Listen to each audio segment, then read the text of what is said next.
Okay, good morning, everyone. So in the last class, we had just started the properties and the similarities of hydrogen with alkali metals and halogens, right? And the different isotopes of hydrogen, then the different hydrates of hydrogen, isn't it? So can you tell me the three isotopes of hydrogen? Pooja?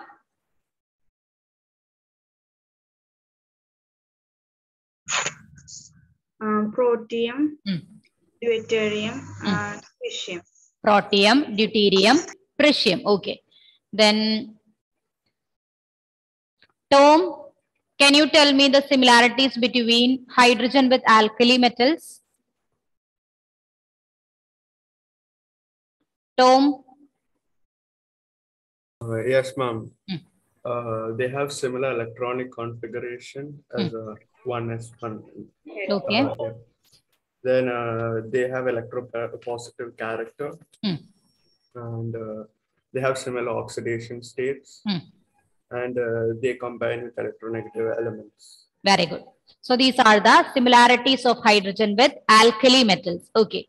Then John Jones, can you tell me the similarities of hydrogen with halogens?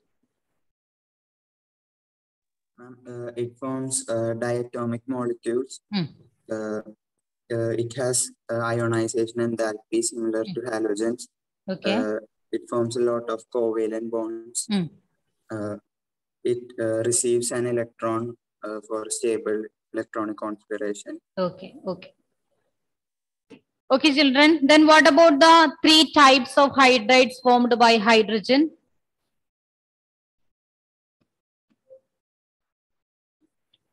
Devika, can you tell me? Yes, ma'am. Ionic or saline hydrides or salt-like hydrides, covalent or molecular hydrides, and metallic or non-stoichiometric hydrides. Okay, metallic or non-stoichiometric hydrides. So today we are going to learn about the three types of hydrides. Okay, three types of hydrides. So the first one is ionic or saline hydrates, or otherwise known as salt-like hydrates. So what do you mean by the term ionic bond or ionic compounds? What type of bond between them? Or what is this ionic bond? Ionic bond. Electron transfer, right? One will donate electron and other will accept electron. So this ionic or saline hydrates are the compounds of hydrogen formed with most of the S block elements. Which are the two S block elements? Group 1 and group 2, right? So this hydrogen will react with this S block elements to form ionic or saline hydrates. They are also known as salt-like hydrides. Okay. So ionic or saline hydrates are the compounds of hydrogen formed with most of the S block elements which are highly electropositive in nature. We know that this alkali metals and alkaline earth metals that belongs to first and second group, right? S block elements. So they have highly electropositive nature because they are always ready to donate electrons. So this hydrogen, it will react with this S block elements to form ionic or saline hydrides. So these are formed by the elements of group 1 and 2 except lithium, beryllium and magnesium. Because in the case of lithium, beryllium and magnesium, they will form covalent bond. Okay, so they belong to the category covalent hydrides. So these three are the exceptions: lithium, beryllium and magnesium. So when the group 1 elements react with hydrogen, ionic or saline hydrates will be formed. And the exception in this S block elements are lithium, beryllium and magnesium. And the main properties of this ionic or saline hydrates, they are crystalline in nature. Okay, solids can be classified into two types, crystalline and amorphous. Basically, the salt-like compounds, they will show this crystalline nature. Okay, so this ionic hydrates are crystalline in nature, then they are non-volatile. What do you mean by the term non-volatile? They cannot be easily converted into the form of vapors. Okay, They will not easily get vaporized. That's why they are non-volatile. Then the next one, they are non-conducting in solid state. Okay, they will not conduct heat and electricity in solid state, but on melted state or in solution, they will conduct electricity. So they will conduct electricity on melted state, and on electrolysis, they will liberate dihydrogen gas at anode. This hydrates will give dihydrogen gas at anode. So these are the properties of ionic hydrates or saline hydrates. I will repeat once again. They are crystalline in nature. Then second one, they are non-volatile, non-conducting in solid state. Non-conducting in solid state means they will not allow electricity or heat to pass through them in the solid state. But when we melt such substances or they are in a solution state, they will conduct electricity. They will allow to pass electricity through them. Then what is this electrolysis? We have learned about electrolysis and electrical decomposition in 10th standard. Do you remember? It's a type of decomposition, right? Using electricity, we can decompose the substance into its components. You have learned about the electrolysis of water. So using electricity, water can be decomposed into hydrogen and oxygen. Okay, so here on the electrolysis of this ionic or saline hydrates, it will give dihydrogen gas at the anode. So that's about the different properties of ionic or saline hydrates. So this type of compounds, they are formed by the combination of hydrogen with S-block elements. S-block elements includes group 1 and 2, and the main exceptions in this category, lithium, beryllium, and magnesium. Because these three belongs to S-block elements, but they are forming covalent hydrides. Then they are crystalline in nature, non-volatile and non-conducting in solid state. Then they will conduct electricity on molten state and will give dihydrogen gas at anode on electrolysis.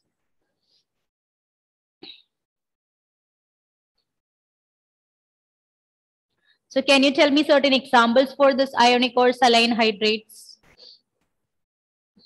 It's just the combination of S-block elements with hydrogen. So can you tell me?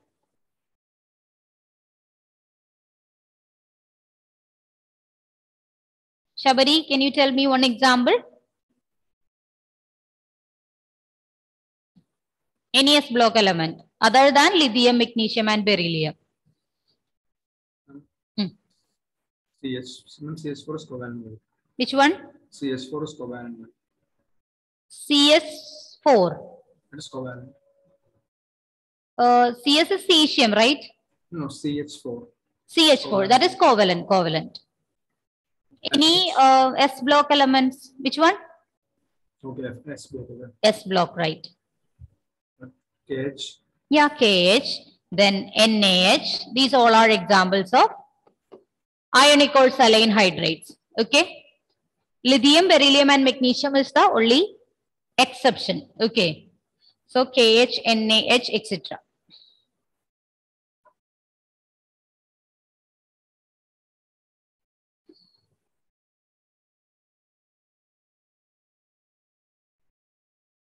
So this is the first type of classification of hydrates. Usually hydrates, they are the compounds of hydrogen with S-block elements or P-block elements or D and F-block elements. So the first one is ionic or saline hydrates. It will form compounds with S-block elements. Hydrogen react with S-block elements to form this ionic or saline hydrates.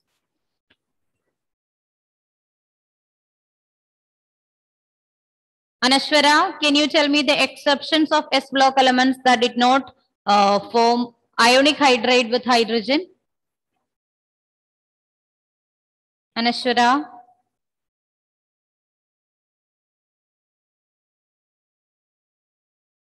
Anashwara, can you hear me?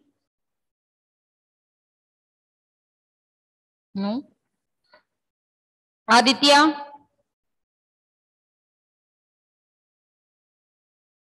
Yes, ma'am. Can you tell me the exceptions in S-block elements that do not form ionic hydrate with hydrogen? Which are the three exceptions? Lithium, beryllium, magnesium. Yeah, lithium, beryllium, magnesium, because they are forming covalent hydrides with hydrogen. Eva, can you please read the points about ionic or saline hydrates? Yes, ma'am. Ionic or saline hydrides are the compounds of H2 formed with most of the S-block elements, which are highly electropositive in nature. These are formed by elements of group 1 and 2, except lithium, beryllium, and magnesium, because they form covalent hydrides by heating them in hydrogen. Ionic hydrides are crystalline, non-volatile, and non-conducting in solid state. They conduct electricity on melted state, are on electrolysis, liberate dihydrogen gas at amide. Okay. Have you completed the slide, children? Yes or no? Yes, ma'am. All of you, right? Okay. Then next property of this ionic or saline hydrates. This saline hydrates react violently with water and producing dihydrogen gas. So we can write one chemical reaction here, NaH. It's an example for a saline hydrate because S block element react with hydrogen. When they are reacting with water molecule, that is with H2O, it will form NaOH plus dihydrogen gas. So the saline hydrates react violently with water, producing dihydrogen gas. On electrolysis also, it will produce dihydrogen gas. Electrolysis means the decomposition of that particular ionic hydride into its components. So always hydrogen gas will be formed at anode. Okay. And here also, when they react with water, dihydrogen gas will be obtained as one of the product. Then the second one, we had learned about lithium hydrate. It's an exception. It has more covalent character. Okay. And this lithium hydrate, it is rather unreactive at moderate temperatures with oxygen or chlorine. So we are using this lithium hydrate used in the synthesis of other hydrates because it is very less reactive or unreactive in nature. So we can use this lithium hydrate for the preparation of other hydrides. So you can write one example, LiH, 8LiH plus Al2Cl6. It will give 2LiAlH4. This is lithium aluminium hydrate plus 6LiCl. Okay. So this lithium hydrate, it has more covalent character compared to that of ionic. Okay. And it is unreactive at moderate temperature with oxygen or chlorine. When they are reacting with oxygen or chlorine, they are unreactive. So we can use this lithium hydrate for the preparation of other hydrides. Here this lithium aluminium hydrate, it's another type of hydrate. Okay. Any doubt, children? Is this clear?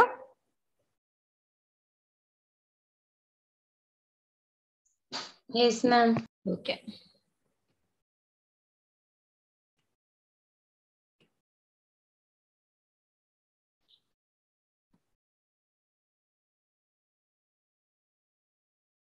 Samia, can you please read the 2 points?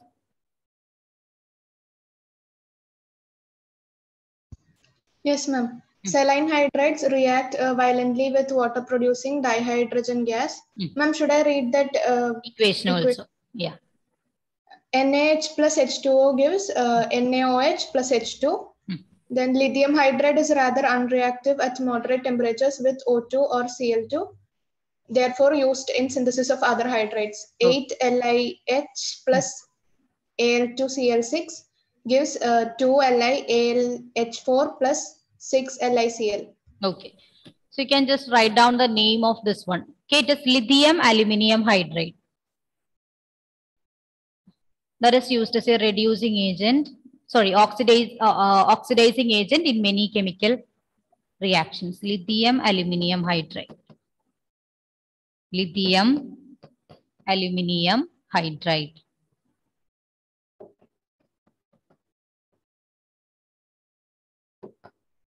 LiAlH4.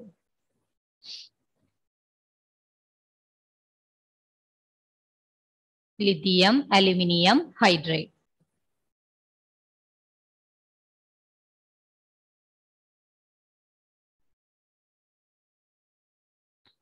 Shall I move to next slide? So the second category, that is covalent or molecular hydrates. Okay. Second one is covalent and molecular hydrates. Okay. So this covalent or molecular hydrates, these are the compounds of hydrogen formed with most of the p block elements having higher electronegativity than hydrogen. In the first case, we have seen that they will form compounds with s block elements, right? They are ionic, and the hydrogen will react with s block elements to form ionic or saline hydrates. In the case of covalent or molecular hydrates, this hydrogen will react with p block elements. Which are the p block elements? Starting from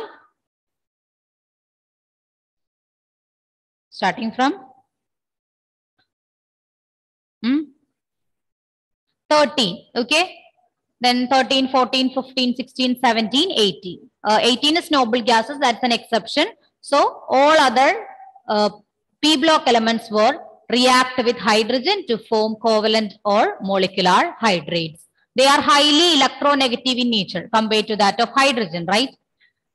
So the common elements are boron, carbon, nitrogen, fluorine, phosphorus, sulfur, gallium, germanium. So these are some p block elements. They will react with hydrogen to form covalent or molecular hydrates. And these molecular hydrates are further classified into three types based on the relative number of electrons in their Lewis structure. So depending upon the number of electrons present in their Lewis structure, we can classify this covalent and molecular hydrates into three types. First one is electron deficient. Second one is electron precise. Then third one is electron rich hydrates. So these are the three types of molecular or covalent hydrates. Okay, all comes under p block elements itself. So depending upon the number of electrons, we can classify them into three: electron deficient, electron precise, and electron rich. So among these three, which one has more number of electrons than the required one? That's in the name itself, right? Which one? Electron deficient or electron precise or electron rich?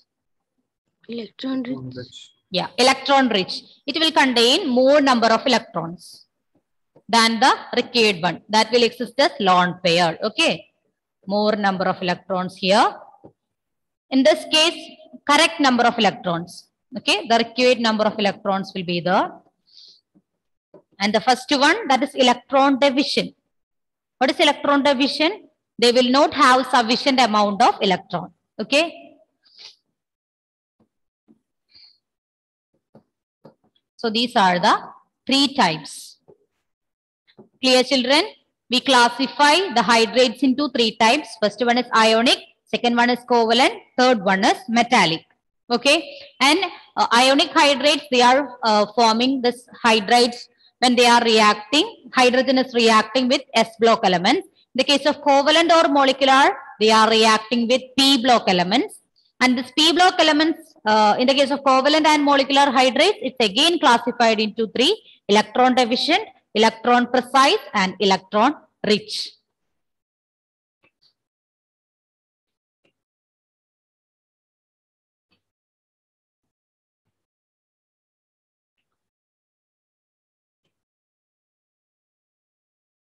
Abhinav, can you please read the slide?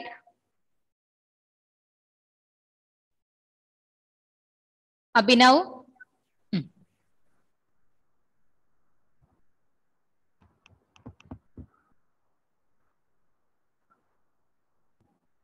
Abhinav? I can't hear you.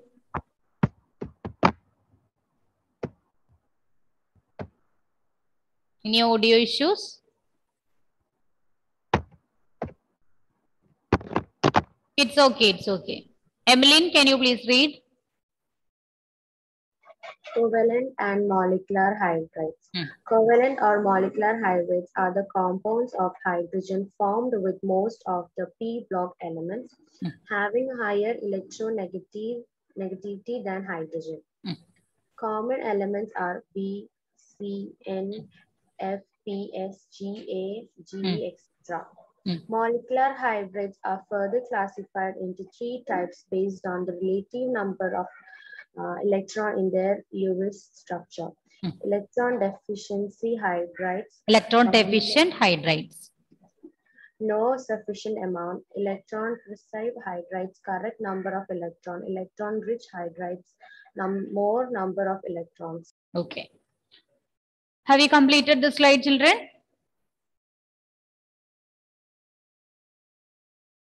Yes or no? Yes, ma'am. Okay. So now we are going to learn about the 3 types of covalent hydrates. Okay. So the first one is electron.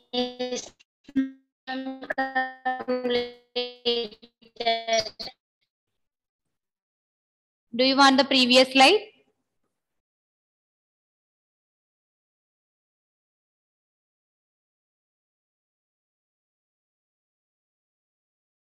Mary, can you hear me?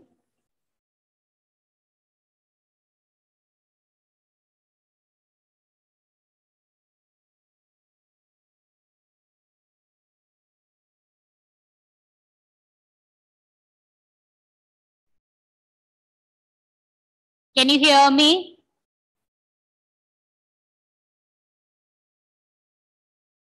Okay. So the first one is electron deficient hydrides. I told you it will not have sufficient amount of electrons. Okay. So these are the hydrates which do not have sufficient number of electrons needed to form normal covalent bonds. What is covalent bond? In covalent bond, always sharing of electrons, right? No electron transfer. Here, both the atoms will share electrons to form this covalent bond. So in this type of hydrates, there will not be sufficient amount of electrons for sharing to form this normal covalent bond. And they will act as Lewis bases. Okay, there are 2 types of, we can categorize this one as two types, Lewis acids and Lewis bases. So here this electron deficient hydrates, they will act as Lewis bases. Lewis bases means they are electron acceptors. They do not have sufficient amount of electrons, so they will accept electron. Okay, that's why they are act as electron acceptors, Lewis bases. The hydrates of group 13 elements are electron deficient hydrates. Group 13 means boron family. Okay, boron family, that is group 13. So when hydrogen is reacting with this group 13, always the electron deficient hydrates will be formed. And the example for such electron deficient hydride, that is diborane, B2H6. Okay, B2H6. We know the configuration of boron, right? Boron, its atomic number is 5. So its configuration will become 1s2, 2s2, 2p1. So only 3 electrons in the outermost shell, isn't it? 3 electrons in the outermost shell. So this each boron will form covalent bond with 3 hydrogen atoms. But there is no bond, there is no sufficient amount of electron to form bond between the 2 boron atoms. That's why here one shortage of electrons in the case of B2H6. So this B2H6 is an example for electron deficient hydrate. It is known as diborane. Okay. So normally group 13 elements react with hydrogen to form such electron deficient hydrides. Okay. Electron deficient hydrides. Is this clear about electron deficient hydrides? Any doubt, children? Yes. In the text it said that these are Lewis acids. Lewis acids? Let me check. Wait. Sorry. 1 minute. Okay. Yeah, that's correct. Lewis acids. Okay. So they are electron acceptors. Thank you, Shabari. So these are the main features about electron deficient hydrides. Okay. Tom Sinton, can you please read the points? Electron deficient hydrides. They are the hydrides which do not have sufficient number of electrons needed to form normal covalent bonds. They are Lewis acids, that's electron acceptors, and the hydrates of group 13 elements are electron deficient hydrates. Example, diborane structure. B2H6, that's the chemical formula of diborane. Mary Angelina, do you want to see the previous slide? Your voice was breaking at that time. No, ma'am. That ma'am asked that finished students finish or not. You asked right. So I yes. Okay. So have you completed this one, children? Finished or not? Finished, right? Yes, okay. Then the second type is electron precise hydrides. Okay, electron precise hydrides. The meaning of the term precise means accurate or accuracy. That's it. So these are the hydrides which have exact number of electrons needed to form normal covalent bonds. So this electron precise hydrides, it will contain the sufficient amount or the only required amount of electrons in their formula. Okay. So the hydrides of group 14 elements are called electron precise hydrides. So this hydrogen, it will react with group 14 elements to form this hydrides. That group 14 element, that is the carbon family. Okay, carbon family. And the example for such type of hydride, that is CH4. In the case of CH4, we know that carbon, its atomic number is 6, right? So its configuration 1s2, 2s2, 2p, 2. So there are 4 electrons in the outermost shell. There are 4 hydrogen atoms. So each hydrogen atom will share 1 electron with carbon. Okay, so only sufficient amount or required amount of electrons present in this hydride. Example is CH4. And they have tetrahedral geometry. Tetrahedral.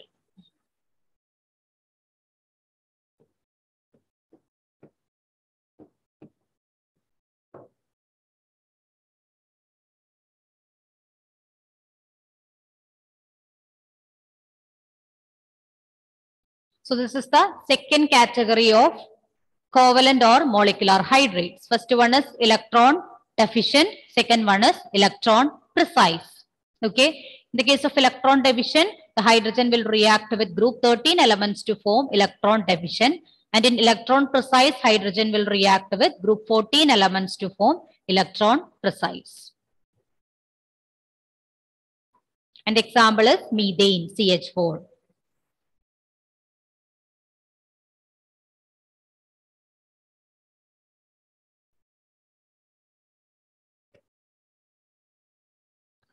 Lakshmi, can you please read the slide about electron precise hydrides? These are the hydrates which have exact number of electrons needed to form normal covalent bonds. The hydrates of group 14 elements are electron precise hydrates. Example CH4. Okay, example CH4.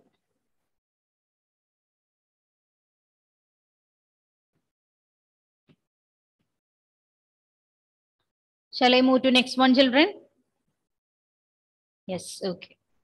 So the next one is electron-rich hydrides. Okay, the third one, that is electron-rich hydrides. These are the hydrates which have greater or excess number of electrons than the required to form normal covalent bonds. The excess electrons in these hydrates are present as lone pairs of electrons. So in the case of electron-rich hydrates, there will be lone pair of electrons in the central atom. Okay, because they have greater or excess number of electrons than the required one. So this excess electrons, that will remain as lone pair of electrons. So here it will act as Lewis bases because they are electron donors, because more amount of electrons will be there. So they are ready to donate electrons. And the hydrides of group 15 to 17, they will form electron rich hydrides. Group 15 to 17. Okay. Group 15, that is nitrogen family.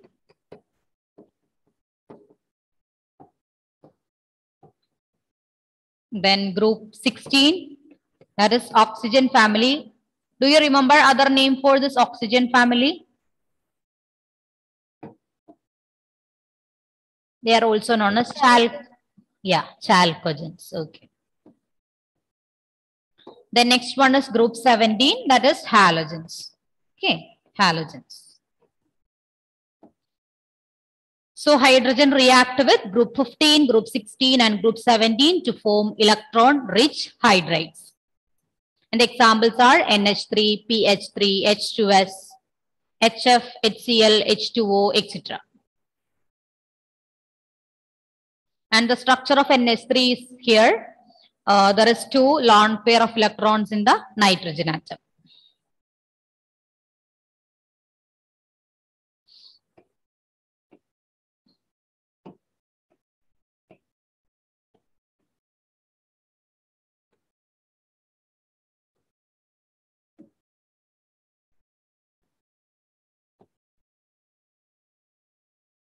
Okay, here the configuration of nitrogen 1s2, 2s2, 2p3. So there are 5 electrons in the outermost shell, right?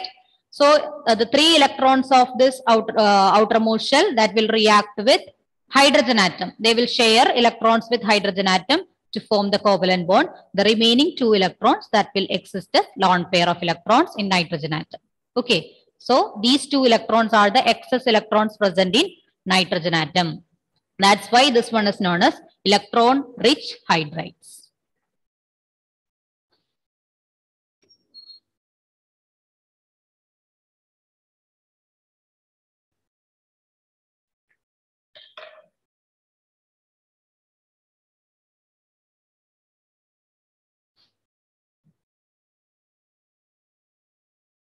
Alandina, can you please read the points about electron-rich hydrides?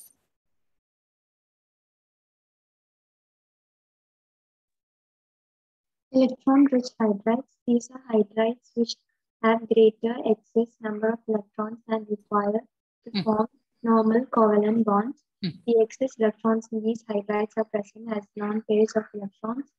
Lewis bases, electron donors. The hydrides of group 15 to 17 form electron-rich hydrides. Examples: NH3, PH3, H2S, HF, HCl, H2O, etc. Okay.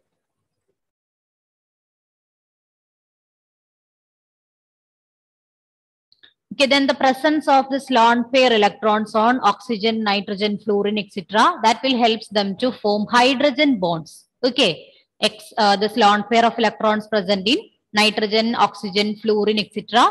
It will helps to form hydrogen bond with hydrogen. These 3 are the highly electronegative elements, right? So that's why. So you have to remember this point also. Have you completed this one, children? Yes. So do you remember the 3 types of classification in the case of hydrides?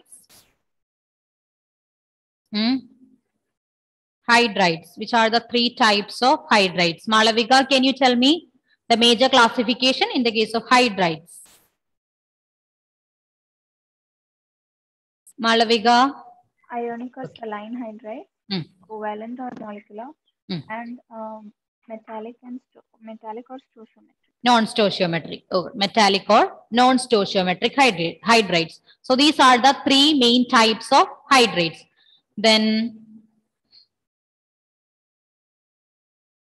Anagha, can you tell me with which group this saline hydrides or ionic hydrides will be formed? Ma'am, the S block elements. S block elements. It includes alkali metals and alkaline earth metals. Okay, then Niranjan, what about covalent or molecular hydrides? With which group they are forming this hydride formation? Niranjan, can you hear me?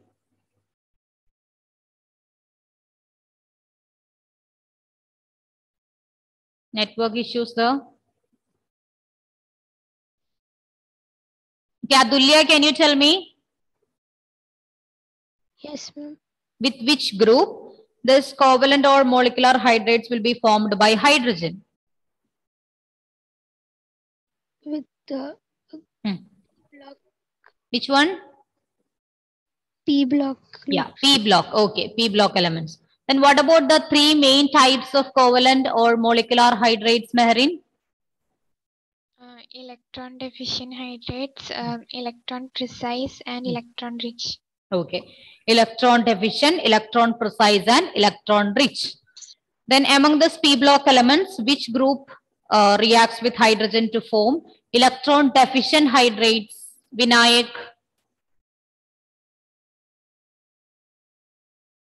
Vinayak, can you hear me? No. Pranav, can you tell me? Ma'am, can you repeat the question? Yeah, sure.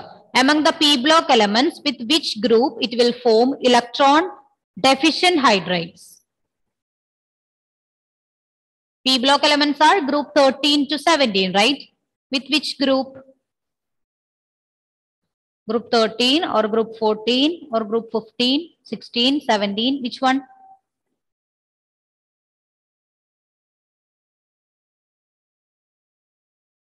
Group 13. Yeah, group 13. And electron precise with group 14 and electron rich with 15 to 17. Okay, this is clear, children, about these two classification?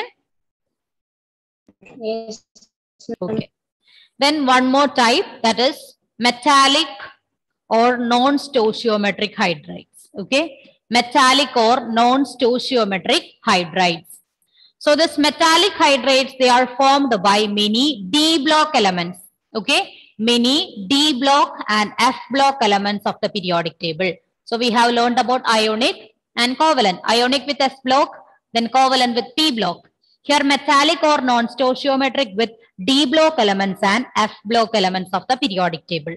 Among this D block and F block, metals of group 7, 8 and 9 do not form hydrides. And this region of the periodic table is called hydride gap.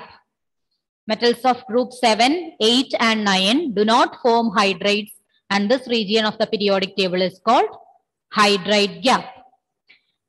And the main properties of this metallic or non-stoichiometric hydrates, they conduct heat and electricity and they are non-stoichiometric. Non-stoichiometric means they are not balancing the number of constituent elements present in that. Here certain amount of composition is given, right? That's not in the case of whole number. It's just a decimal value, isn't it? LaH2.87, that is lanthanum with hydride, okay, hydrogen. So here it is non-stoichiometric and they will conduct heat and electricity because transition elements are present in this metallic or non-stoichiometric hydride category. So they will conduct heat and electricity and they are non-stoichiometric in nature. Examples are lanthanum hydrate, then titanium hydrate, then zirconium hydrate. So this is the third type of hydrides. Metallic or non-stoichiometric hydrides.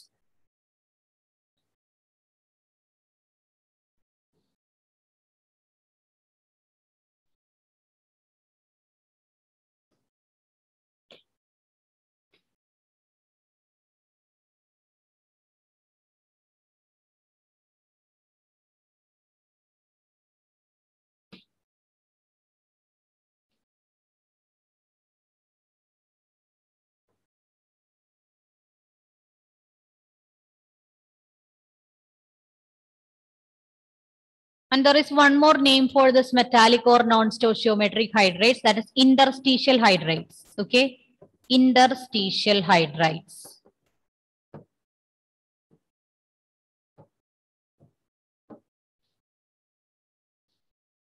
This name interstitial hydrides, it came because in the earlier studies, they believed that this hydrogen will occupy the interstitial positions. Okay, but later studies reveals that it will occupy the lattice position itself. What do you mean by interstitial position? Interstitial, that means in between. Okay, there are specific regions for the atoms or electrons to occupy, but they will sometimes due to certain defects, they will occupy this interstitial positions or the gaps. So the earlier studies shows that this hydrogen will occupy the interstitial positions. That's why the name interstitial hydrides. But later it confirmed that it is not occupying the interstitial position, it occupies in the lattice site itself. Okay, that's why this name interstitial hydrides.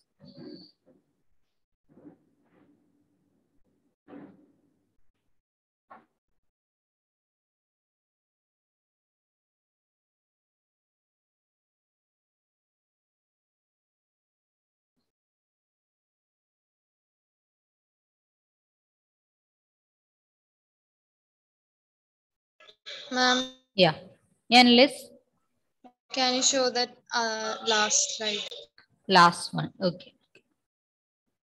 This one, right?